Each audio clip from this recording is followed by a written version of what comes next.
Top quality और consistent performance के लिए सिर्फ सिल्वर पंप। टॉप क्वालिटी और कंसिस्टेंट परफॉर्मेंस के लिए सिर्फ सिल्वर पंप, नाम याद रखना। परभणी शहरात असलेल्या वसंतराव नाईक मराठवाडा कृषी विद्यापीठ या परिसरातून 7 ते 8 गावांना जोडणाऱ्या हा रस्ता काही खचलेला आपण या ठिकाणी पाहतोय। खरं तर याच मार्गावरून नागरिकांना आणि वाहनधारकांना जीव मुठीत घालून प्रवास करावा लागतोय। खरं तर रायपूर, सायळा आणि लोगाव सहित इतर गावांना जोडण्यासाठी हा रस्त्याचा नागरिक वापर करत आहेत।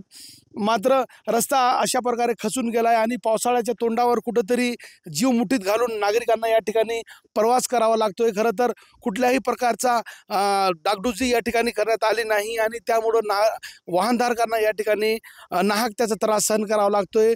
मान्सून काही दिवसात दाखल होणार आहे, मात्र अद्यापर्यंत या रस्त्याची दुरुस्ती करण्यात आलेली नाही। त्यामुळे वाहनधारक जीव मुठीत घालून याच रस्त्यावरून प्रवास करण्यासाठी खरं तर मजबूर आहे।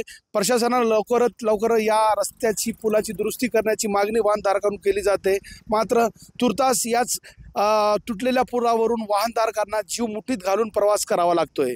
कॅमेरा पर्सन सय्यद खिजरसह नजीर खान, TV9 मराठी, परभणी।